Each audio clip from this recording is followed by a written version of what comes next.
নমস্কার বন্ধুরা, ইতিহাস সৃষ্টি হয়ে গেল আমাদের ভারতবর্ষের মাটিতে। এমন এক ঘটনা যা না তো অতীতে কখনো ঘটেছে, না তো ভবিষ্যতে কখনো ঘটার সম্ভাবনা রয়েছে। ঠিক এমনই এক ঘটনা ঘটল ভারতের অ্যারো ইন্ডিয়া শোতে। আপনারা অবশ্যই জানেন, আজ থেকে ভারতের বেঙ্গালুরে শুভ সূচনা হয়ে গেল এয়ারক্রাফটের মহাকুম্ভ অ্যারো ইন্ডিয়া 2025-এর। আর এই শোতে দুটি ফাইটার জেটের পাশাপাশি দাঁড়িয়ে থাকার ছবি গোটা বিশ্বের চক্ষু ছানাবড়া করে দিয়েছে। একটি আমেরিকার স্টেলথ ফাইটার F-35 এবং অন্যটি রাশিয়ার স্টেলথ ফাইটার Su-57। বিশ্বের সবচেয়ে শক্তিধর দুই দেশ, যাদের শত্রুতার লম্বা ইতিহাস রয়েছে, তাদের বেস্ট টেকনোলজিকে সরাসরি একেবারে কম্পিটিশনে নামিয়ে দিয়েছে ভারত। আর ভারতের এই সফলতার ঘটনা হয়তোবা সুদূর ভবিষ্যতেও কোনো দেশ ছুঁতেও পারবে না। কেন বলছি, তার পিছনে অনেক কারণ আছে। আপনাদের অবশ্যই মনে আছে, সৌদি আরবের দোহা এয়ার শোয়ে F-35-এর আসার কথা ছিল, কিন্তু সেখানে রাশিয়ার Su-57 অংশগ্রহণ করেছিল বিধায় লাস্ট মোমেন্টে আমেরিকা F-35-কে আনতে অস্বীকার করেছিল।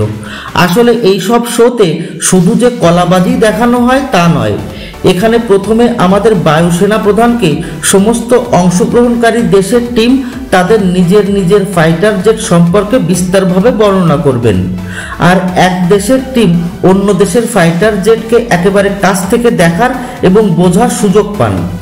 আমেরিকা এবং রুশ কেউই চায় না যে অন্যজন তাদের বেস্ট টেকনোলজি সম্পর্কে কোনো ইনফরমেশন পেয়ে যাক, তা সেই ইনফরমেশন যতই ছোট হোক না কেন।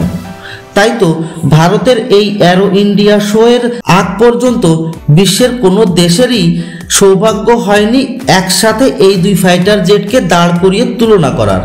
কিন্তু ভারতের ক্ষেত্রে এইসব হিসাব নিকাশ কিভাবে বদলে গেল, সেটা একটা বড় প্রশ্ন। ভারতের এই অসাধ্য সাধন করাতে দুটি ফ্যাক্টর কাজ করেছে। প্রথমটি স্ট্র্যাটেজিক পার্টনারশিপ এবং দ্বিতীয়টি কাঁচা টাকার গন্ধ। আমেরিকা এবং রুশ তাদের বেস্ট টেকনোলজি যদি কোনো দেশকে এক্সপোর্ট করেও, তবে সেই দেশের উপর এদের ভরসাও থাকা লাগবে এবং স্ট্র্যাটেজিক পার্টনারশিপ অর্থাৎ সামরিক গঠবন্ধনও থাকা লাগবে। সারা বিশ্বে একমাত্র দেশ হলো ভারত, যে তার কূটনৈতিক দূরদর্শিতার কারণে আমেরিকা ও রুশ দুই দেশেরই বিশ্বাসের পাত্রে পরিণত হয়েছে। অন্যদিকে ভারতীয় বায়ুসেনায় ফাইটার জেটের ঘাটতি রয়েছে। তার উপর স্টেলথ টেকনোলজিতে চীন ভারতকে চোখ রাঙানি দেখাচ্ছে। আর ভারতের স্বদেশি স্টেলথ ফাইটার অ্যামকা প্রোডাকশনে আসতে এখনো কমপক্ষে 5 বছর সময় লাগতে পারে। এমন পরিস্থিতিতে ভারত অন্তত কিছু সংখ্যক স্টেলথ ফাইটার জেট অবশ্যই কিনবে।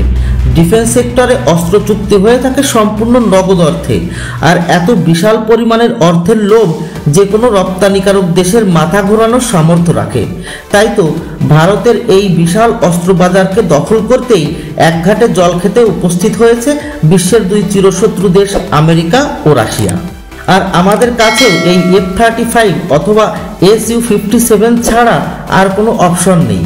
তবে এই দুই স্টেলথ ফাইটারকে ভারতীয় বায়ুসেনায় সামিল করাতে কিছু টেকনিক্যাল জটিলতা আসতে পারে, সেগুলো পরে বলছি।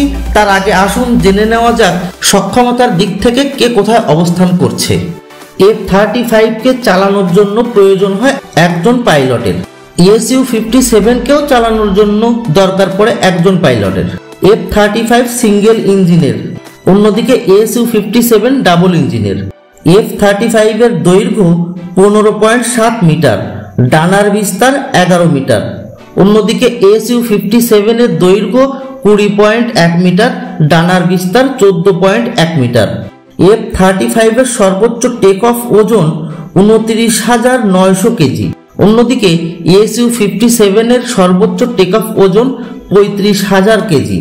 F-35 এর ম্যাক্সিমাম স্পিড 1.6 ম্যাক। অন্যদিকে Su-57 এর ম্যাক্সিমাম স্পিড 2 ম্যাক।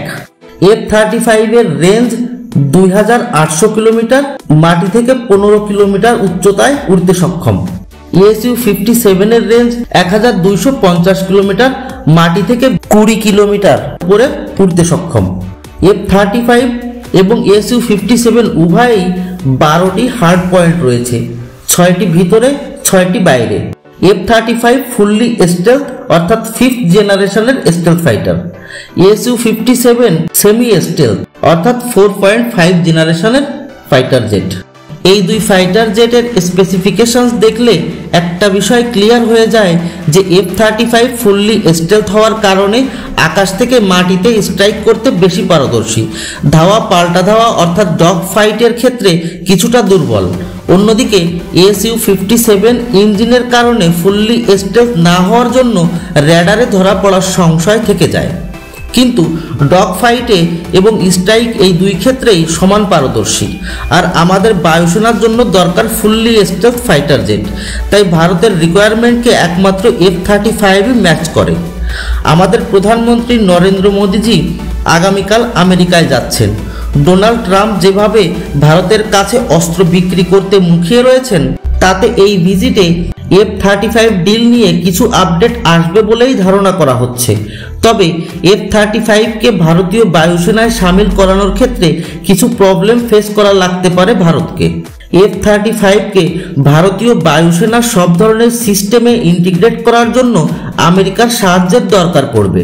ভারতের নিজের সফটওয়্যারকে F-35-এ ইনস্টল করার পারমিশন আমেরিকা দেবে কিনা সেটা একটা চিন্তার বিষয়, কারণ কমিউনিকেশন থেকে শুরু করে ডেটা লিঙ্ক পর্যন্ত সব সিস্টেম বদলানো লাগবে। সেক্ষেত্রে আমেরিকা আরও বেশি এক্সট্রা চার্জ লাগাতে পারে।